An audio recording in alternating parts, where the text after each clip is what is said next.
Tantor Audio, a division of Recorded Books, presents For No Reason at All, the changing narrative of the First World War in American film, by Jeffrey A. Hinkelman, narrated by David Vries.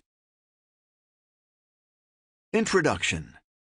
In early December 2009, a West Virginia farmer testified before a congressional committee on behalf of a public memorial.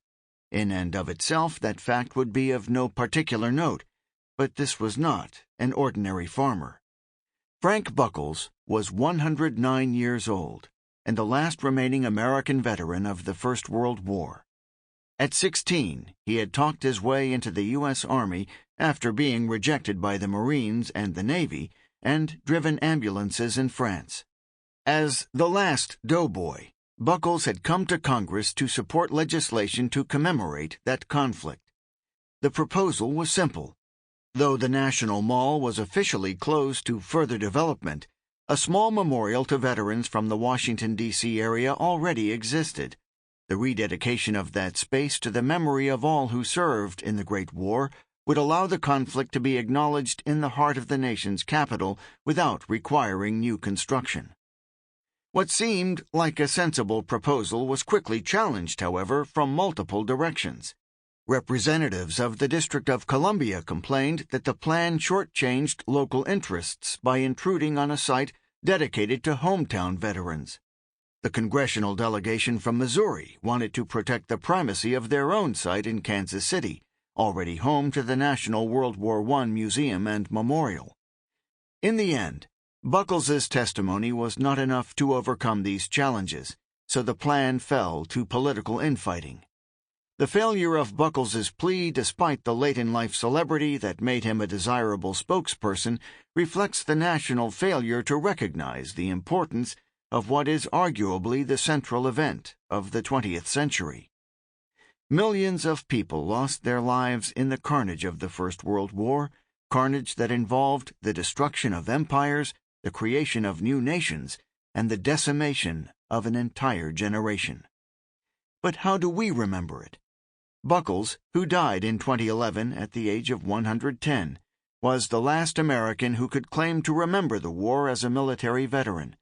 But his celebrity derived more from his longevity than any burning public desire to think about the consequences of one of the most terrible conflicts in human history.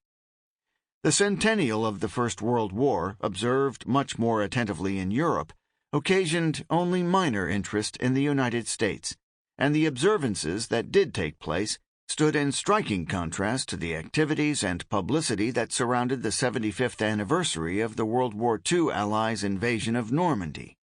But that disparity suggests an answer to the question of how the Great War has come to be so marginalized in U.S. history. The First World War has been utterly overshadowed by its sequel. The Second World War remains comparatively ubiquitous in popular culture, and there are undoubtedly good reasons for this. Primary among these, of course, is the fact that the Second World War, unlike its predecessor, achieved a clear and unconditional victory for the Allied powers. Almost as important is the notion that the later conflict has a more rewarding narrative arc, for which victory makes a satisfying conclusion. In its most basic form, the World War II narrative depicts the forces of democracy and freedom backed into a corner by the forces of pure evil, fighting back and emerging triumphant. The result of that triumph was the establishment of a new world order, a Pax Americana, that fulfilled Woodrow Wilson's World War I-era goal of making the world safe for democracy. As Albert Auster put it, World War II has become for Americans that mythic, Edenic moment when the entire nation bent itself to victory over evil and barbarism. The strength of the memory from World War II did not wane, even during the Cold War, the Forgotten War in Korea, and the U.S. involvement in Vietnam.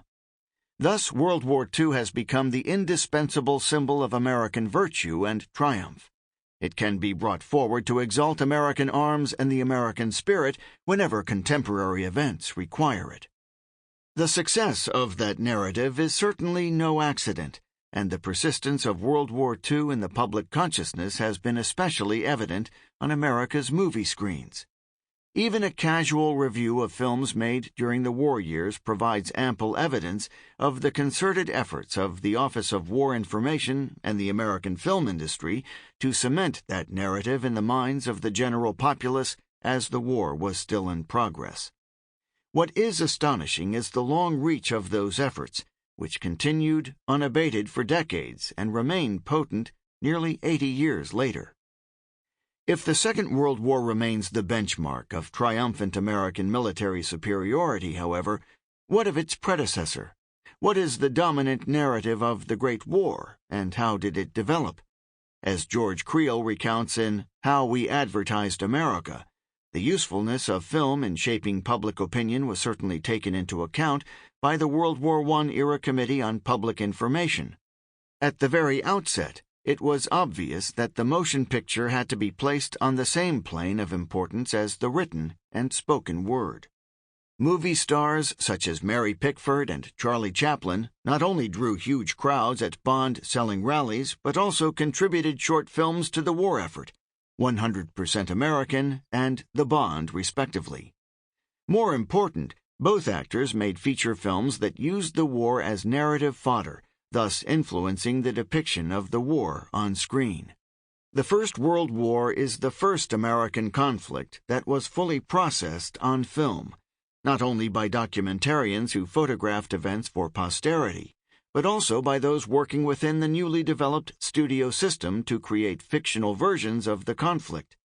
In the years following the Armistice, those filmmakers came to include returning veterans with their own ideas about the depiction of the combat experience, ideas that frequently conflicted with established tropes for the portrayal of warfare on film.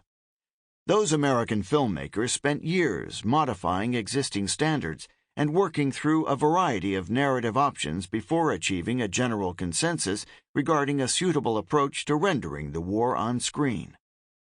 The development of that consensus, the changes it wrought on the depiction of war on American screens, and the ultimate result of that long process form the central concerns of this book.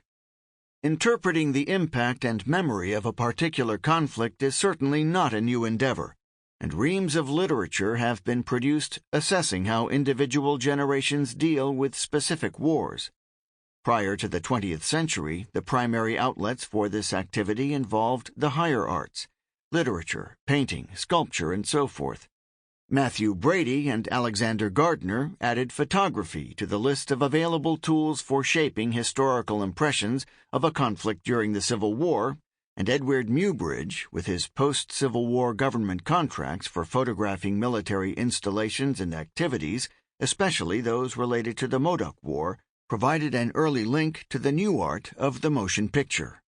The cultural products associated with these endeavors vary, but prior to the 20th century, they tended to approach the experience of war through a traditional narrative that emphasized the positive virtues of military service. A young man leaves his home and family to take part in a military conflict. While his experience may entail hardship and loss, in the end, he has matured into a better man, returning home to take his rightful place of authority with regard to romantic relationships, familial obligations, and social standing. This pattern can be seen throughout Western culture in works as old as Homer's Odyssey and continues with certain modifications until the mid-1920s. The years between 1915 and 1934 saw a remaking of this narrative in an attempt to encompass the enormity of the First World War. Though often discussed in terms of the literary endeavors of such authors as Ernest Hemingway, F. Scott Fitzgerald, and John Dos Passos, or the rise of surrealism and expressionism in art, the move away from traditional approaches is no less important in the world of film. Frequently led by filmmakers with a direct experience of combat, popular film culture created a new and fully articulated vocabulary for addressing the impact of war on both individuals and society. Even more significantly, the rhetoric of these films argued strongly for an anti-war position, questioning every aspect of the wartime experience. In the larger literature studying the conflict, three key historical works have paid particular attention to the memory of the Great War within and among the various nations that actively participated in the conflict. The most well-known of these is Paul Fussell's groundbreaking and much lauded The Great War and Modern Memory, which in many ways defines the terms of the discussion. Fussell, a veteran of the Second World War who was wounded in combat, argued that the First World War utterly transformed our views both of the experience of combat and of war itself. He was most interested in the way the dynamics and iconography of the Great War have proved crucial political, rhetorical, and artistic determinants on subsequent life. By examining the British literature of the Great War, he traces the change from Victorian and Georgian rhetoric glorifying combat to the irony-studded musings and post-war recollections of those who experienced life in the trenches. In this view, the war led to a significant break with the past. This break in turn generated a modern memory that completely redefined the cultural approach to life itself, a new modernist way of thinking that can be seen throughout the fabric of social and cultural life during and following the conflict. 15 years after the publication of Fussell's work, George Moss added to the discussion of the meaning of the Great War with his Fallen Soldiers, Reshaping the Memory of the World Wars. For Moss, the war was not the radical break suggested by Fussell, but part of a larger process of dealing with the aftermath of conflicts extending back to the Napoleonic Wars that manifests in various aspects of popular culture, cemetery design, and the construction of war monuments. Central to his argument is what he calls the myth of the war experience, which is a central concern of veterans searching for meaning in their military service, though Moss also suggests the importance of creating such a myth for political reasons. Those concerned with the image and continuing appeal of the nation worked at constructing a myth which would draw the sting from death in war and emphasize the meaningfulness of the fighting and sacrifice.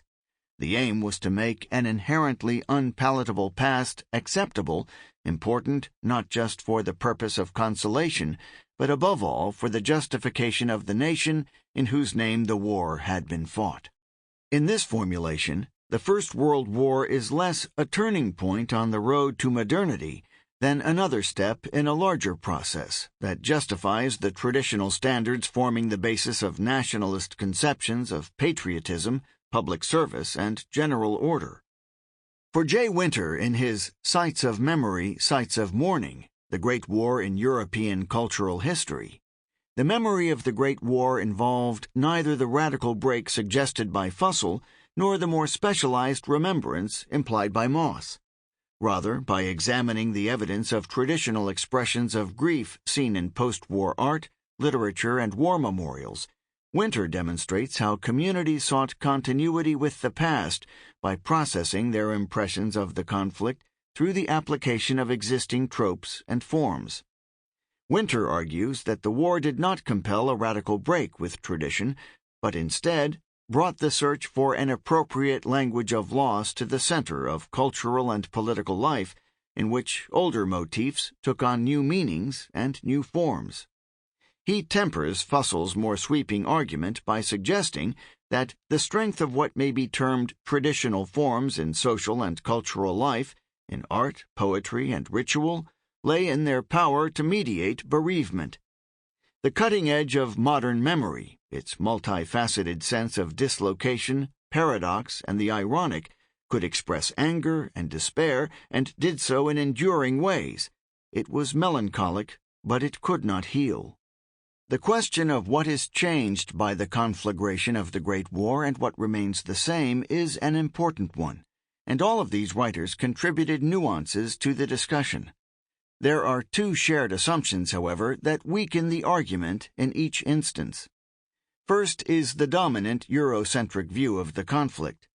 While it is fair to assert that Europe shouldered the brunt of the war's miseries, the participation of more than 4 million American men and women is not inconsiderable and had a measurable impact on U.S. cultural, literary, and political life.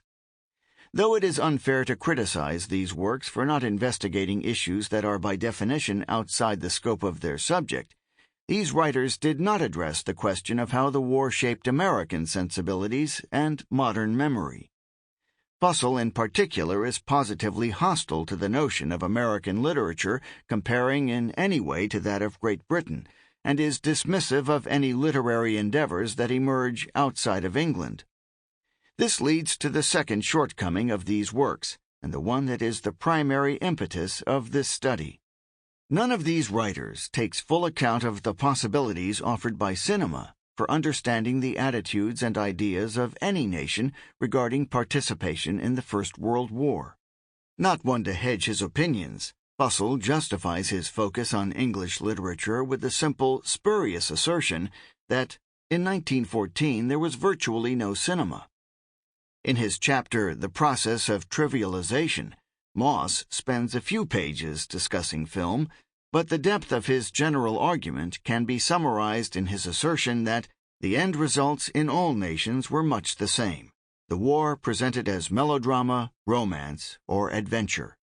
Winter is the most attentive to film generally, writing that any account of the cultural codes through which mourning was expressed in the period of the Great War must explore this rich area of the history of popular culture.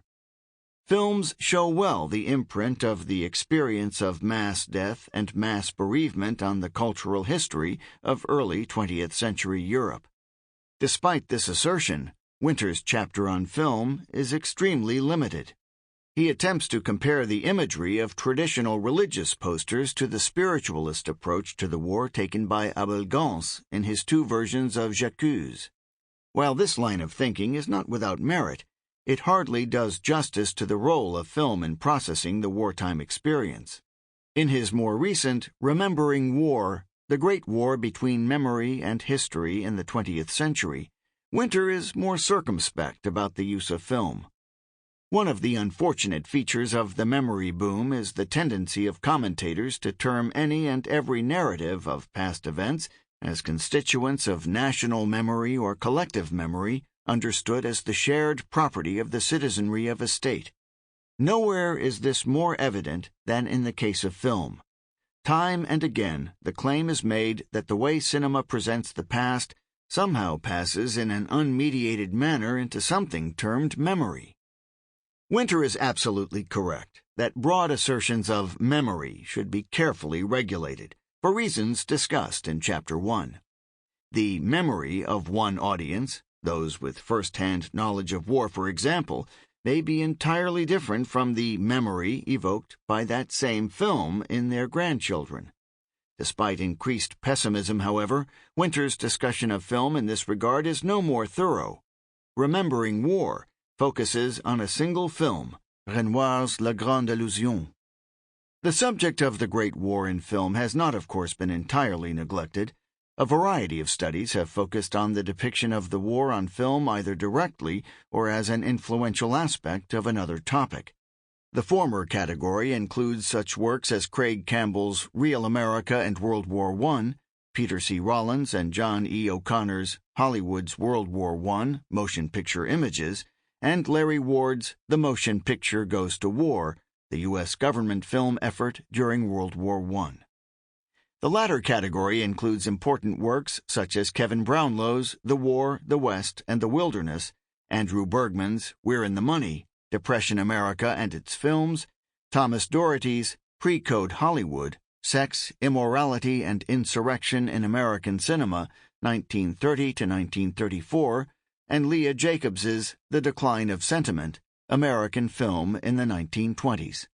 In addition, numerous studies have focused on the national cinematic output of the major combatant countries as it relates to their experience of the conflict. This list demonstrates a particular lacuna in the discussion that, despite the opportunity presented by the centennial of the conflict, has not been adequately addressed. Given the worldwide influence of the American film industry following the conclusion of the conflict, there has been a limited amount of specific, thorough analysis primarily focused on the ways in which World War I is presented on American screens.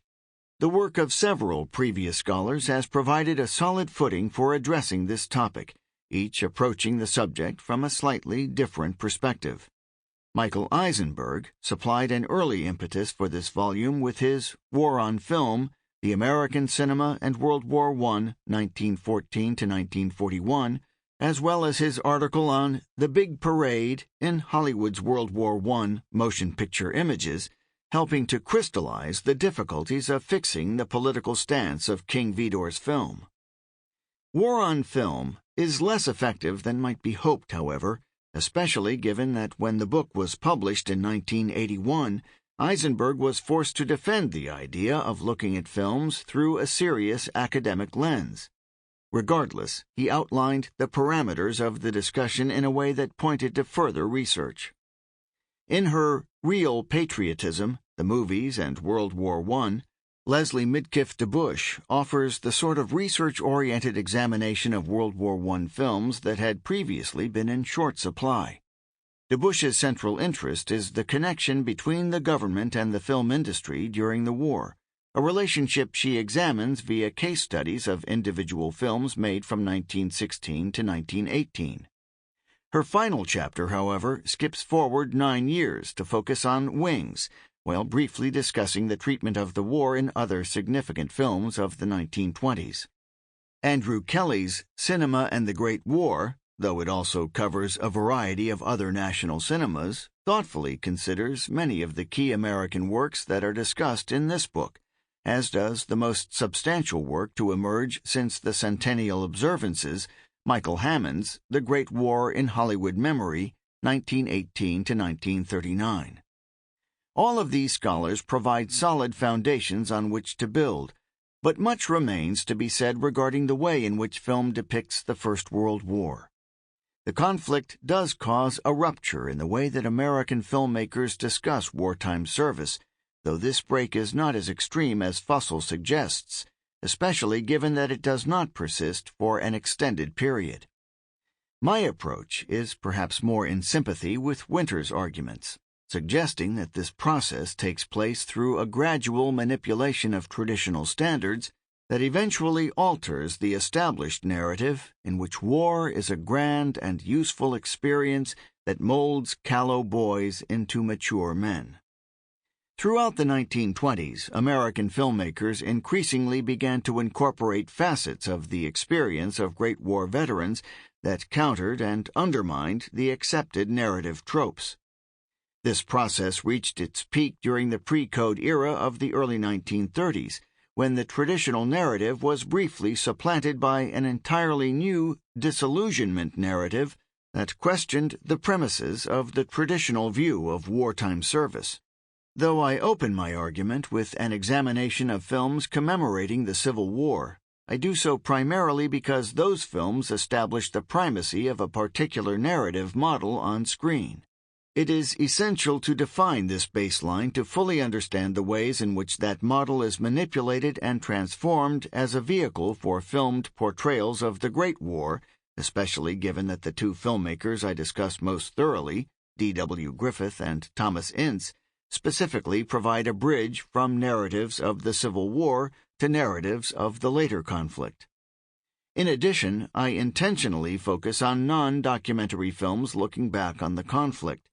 I do not attempt to analyze the many fascinating documentary and non-documentary films made during the war, though a truly thorough history of those works would be welcomed.